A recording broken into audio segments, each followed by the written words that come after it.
আলু ছাড়া রান্নাঘরই অসম্পূর্ণ। আলু তো নানা রকমভাবে ব্যবহার করা হয়।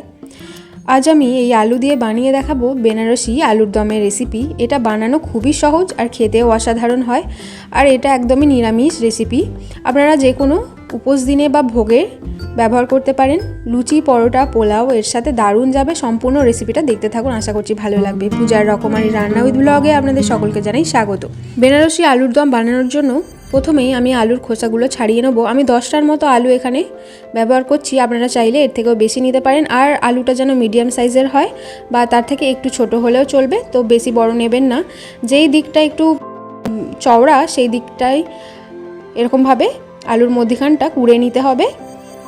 তো চামচের সাহায্যেও করতে পারেন, আমি যেটা করে আলু ছাড়ানো হয় তার মুখটা দিয়েই করে নিলাম। তো এরকমভাবে করে নিতে হবে।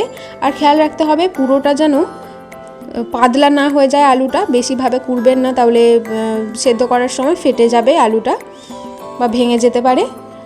তো আলু এবার সেদ্ধ করব। আমি 10টার মতো আলু ছাড়িয়ে পরিষ্কার করে ধুয়ে নিয়েছি, আর মধ্যিখানের অংশটাও পরিষ্কার করে নিয়েছি। তো মধ্যিখানের কিছুটা অংশ আমি দিয়ে দিলাম সেদ্ধ করার জন্য, আর দিয়ে দিচ্ছি লবণ, যাতে লবণটা ঠিক মতো ঢোকে।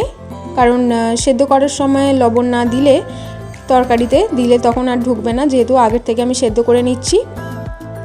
যে কোনো রান্নার সময়ই আলু সেদ্ধ করার সময় লবণ দিয়ে দিলে লবণটা ঠিকমতো আলুর মধ্যে ঢোকে, আর এর ফলে টেস্টটাও ভালো হয়।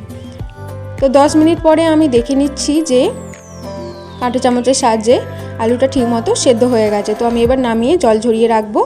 আর এখানে পুরটা রেডি করে নেবো। তার জন্য আমি নিয়ে নিয়েছি এখানে 100 গ্রাম মতো ছানা, আর ছানাটা এরকমভাবে হাত দিয়ে ম্যাশ করে নিয়েছি।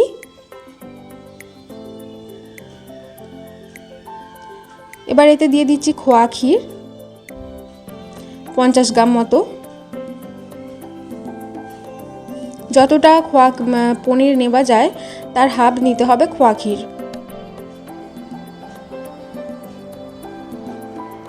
তো এবার দিয়ে দিচ্ছি আমি এখানে ধনে গুঁড়ো,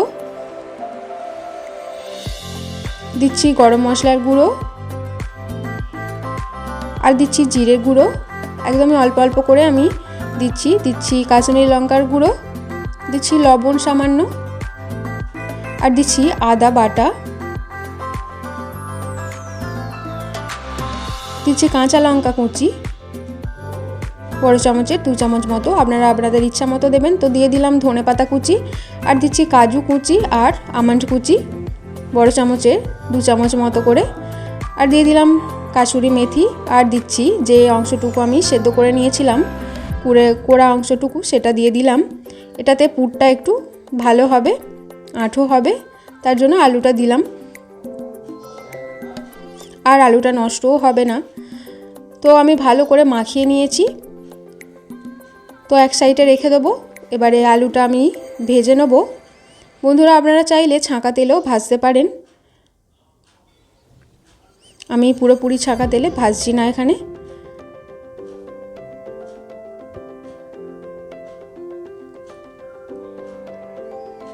হালকা লাল করে ভেজে তুলে নিতে হবে।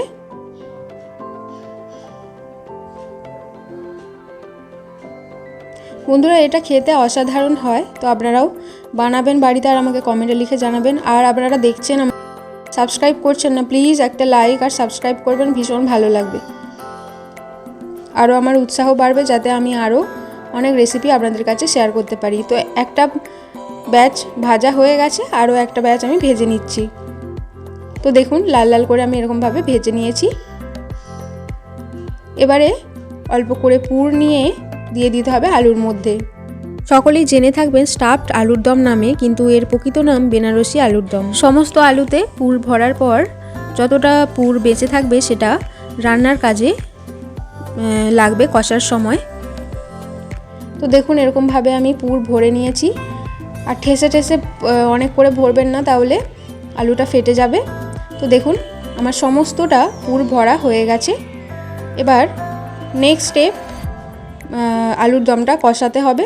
তার জন্য দিয়ে দিয়েছি সর্ষের তেল, আর দিয়ে দিচ্ছি প্রথমেই মৌরি, তারপরে ধনে, মেথি, আর এটা দিচ্ছি জিরে।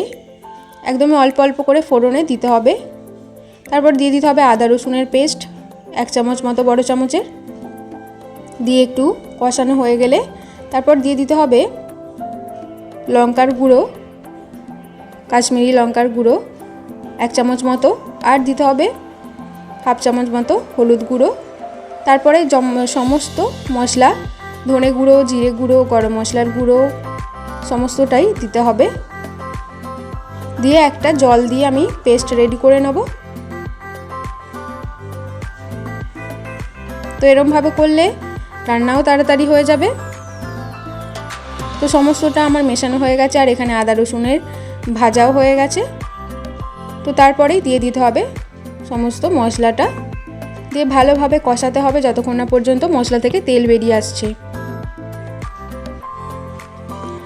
যখন দেখবেন মশলা থেকে তেল বেরিয়ে এসছে, এরপর দিয়ে দিলাম যে আমি পুরটা রেখে দিয়েছিলাম সেই পুরটুকু, দিয়ে ভালোভাবে এবারও নাড়াচাড়া করে কষিয়ে নিতে হবে।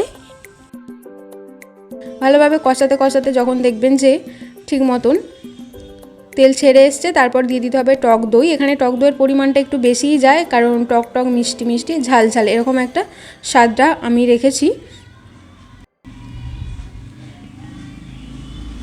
বড় চামচের 4 চামচ মতো টক দই আমি এখানে ব্যবহার করেছি। তো আমি অল্প করে জলও দিয়ে দিলাম বাটিটা ধুয়ে টক দইয়ে, দিয়ে এবার ভালো করে কষাতে হবে।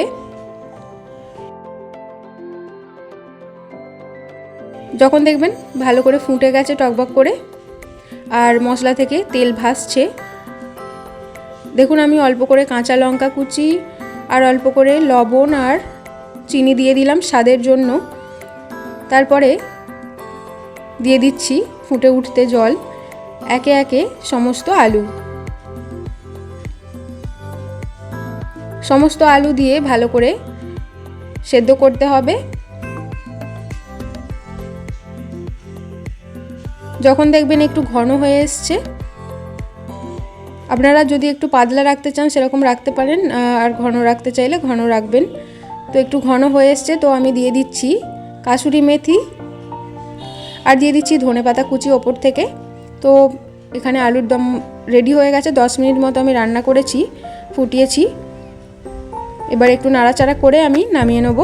তো বন্ধুরা দেখুন কত তাড়াতাড়ি রেডি হয়ে গেল, আর এটা খেতে অসাধারণ হয়। বাড়ির সকলে তো ভীষণই প্রশংসা করে এই আলুর দমের। তো আপনারাও বাড়িতে বানান, আর কেমন হয়েছে অবশ্যই আমাকে কমেন্টে লিখতে ভুলবেন না। আরও যদি রেসিপি দেখতে চান প্লিজ কমেন্টে লিখে জানাবেন, আর আমার পাশে থাকবেন, এগিয়ে যেতে সাহায্য করবেন। আজকের মতো এই পর্যন্ত। আপনারা ভালো থাকবেন, সুস্থ থাকবেন, ধন্যবাদ।